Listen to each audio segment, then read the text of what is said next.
ममता और मोदी दो सगे भाई बहन के बराबर हैं। अगर किसी भाई पर आपको भरोसा करना है तो ओवैसी पर करिए और मेरे भाई हुमायूं कबीर पर करिए। अगर आपके वोट से आपका नेता नहीं होगा तो आपको गूंगा बनाकर रख दिया जाएगा, आपको दबाया जाएगा। जो लोग आज हमको गाली देते हैं, टीएमसी बोलती है कि वोट काटने को आए, आप चाहे मोदी हो या ममता बनर्जी हो, ये कभी नहीं चाहते कि गरीब और मजलूम आवाम की इनकी आजाद लीडरशिप पैदा हो जाए। हम दूसरों को वोट डालते आए हैं। आज ओवैसी आपके दरमियान में आकर आपसे अपील कर रहा है कि आप 50 साल से दूसरों को वोट देते आए, अब की बार आपको हुमायूं कबीर को वोट देकर अपने भाई को, अपने बेटे को कामयाब करना है। और हम पूरा यकीन के साथ कह सकते हैं कि इंशाअल्लाह ताला अब की बार बंगाल का मुस्लिम अक़लियत एक तब्दीली लेकर आएगा। और हम यहाँ पर आपके दरमियान में इसलिए आए हैं कि आपको नेता बनाया जाए, आपको लीडर बनाया जाए, ताकि आप अपने मुक़द्दर के फैसले कर सकें। मेरे अजीज़ दोस्तों और बुज़ुर्गों, भारत की राजनीति की हकीकत यही है कि जिस समाज के पास उसका नेता होगा, उसी का विकास होगा, उसी का डेवलपमेंट होगा। बंगाल में बरसों से हमने कभी कांग्रेस को वोट दिया, मुस्लिम अक़लियत ने, कभी हमने लेफ्ट पार्टीज को वोट दिया, कम्युनिस्ट पार्टीज को वोट दिया, और पिछले 15 साल से हम टीएमसी को अपना वोट दे रहे हैं। मैं आपसे सिर्फ एक बात कहने के लिए आया हूं कि आप आराम से इस बात को सोचिए कि हमारे बुजुर्गों ने कांग्रेस को वोट दिया तो क्या हमारा कोई फायदा हुआ? क्या हमारे बच्चों को नौकरी मिली? क्या यहाँ से मुर्शिदाबाद से पलायन खत्म हुआ? फिर हमने लेफ्ट पार्टीज का साथ दिया। बताइए बंगाल के मुस्लिम माइनॉरिटी का क्या फायदा हुआ? क्या हमारे जिंदगी के हालात बदल गए? क्या हमको गवर्नमेंट में नौकरी मिली? नहीं मिला। फिर आपने टीएमसी को वोट दिया 15 साल से। बताइए टीएमसी ने जमीन पर ऐसी कौन सी तब्दीली पैदा की जिससे मुस्लिम अक़लियत को फायदा हो सके? आज आप देख रहे हैं कि हमारे पास लीडरशिप नहीं है। हम सिर्फ वोट डालने वाली एक मशीन हमको बना दिया गया। हम दूसरों को वोट डालते आए हैं।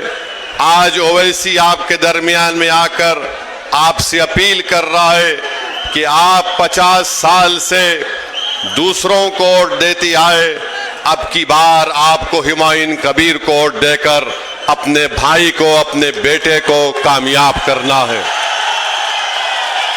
याद रखिए, लीडरशिप आपकी होगी तो आवाज भी आपकी उठाई जाएगी। अगर आपके वोट से आपका नेता नहीं होगा तो आपको गूंगा बनाकर रख दिया जाएगा, आपको दबाया जाएगा, आपको कुचला जाएगा। अगर आप इत्तेहाद को मजबूत करके अपने के वोट का इस्तेमाल एजेयूपी के सीटी के निशान पर और एमआईएम पार्टी के पतंग के निशान पर बटन दबाएंगे, ये कामयाबी हुमायूं कबीर की नहीं होगी, ये कामयाबी इन गरीब लोगों की होगी जो बरसों से तरस रहे हैं अपनी एक आवाज के लिए। जो लोग आज हमको गाली देते हैं, टीएमसी बोलती है कि वोट काटने को आए। ममता बनर्जी जब गुजरात जल रहा था, जब वहां पर मासूम लोगों को मारा जा रहा था, जब वहां पर 50,000 लोग 8-8 महीने कैंप में अपनी जिंदगी गुजार रहे थे, तब आप अटल बिहारी वाजपेयी का हाथ पकड़कर साथ चल रहे थे। जब आपको उनकी तकलीफ याद नहीं आई। 2005 में यही ममता बनर्जी ने पार्लियामेंट के अंदर ये कहकर डिप्टी स्पीकर के सामने फाइलें फेंक दी। क्यों फेंकी? उन्होंने कहा कि बंगाल में घुसपैठी घुस रहे हैं। आज वो बात ममता बनर्जी ने 2005 में कही थी, आज मोदी अमित शाह आकर बंगाल में 2014 से कह रहे हैं घुसपैठी घुसपैठी घुस चुके हैं। बताइए आप दोनों में क्या फर्क है? आप दोनों में कोई फर्क नहीं है।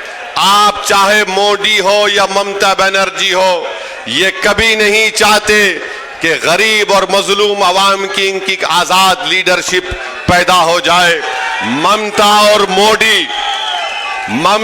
मोदी दो सगे भाई बहन के बराबर हैं। इन पर भरोसा नहीं किया जा सकता है।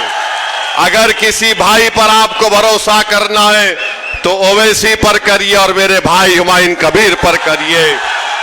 ये ममता और मोदी की सेटिंग हो चुकी है कि दोनों यही चाहते हैं कि बंगाल में किसी भी तरीके से मुस्लिम माइनॉरिटी की इंडिपेंडेंट पॉलिटिकल लीडरशिप ना उभरे।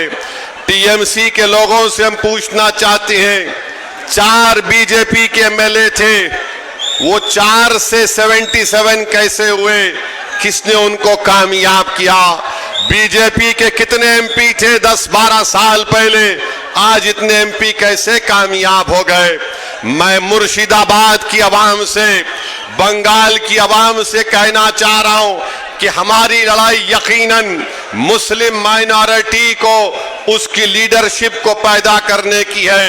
ना हुमायूं कबीर ना ओवैसी किसी हिंदू भाई के खिलाफ था, ना कभी रहेगा इंशाअल्लाह ताला।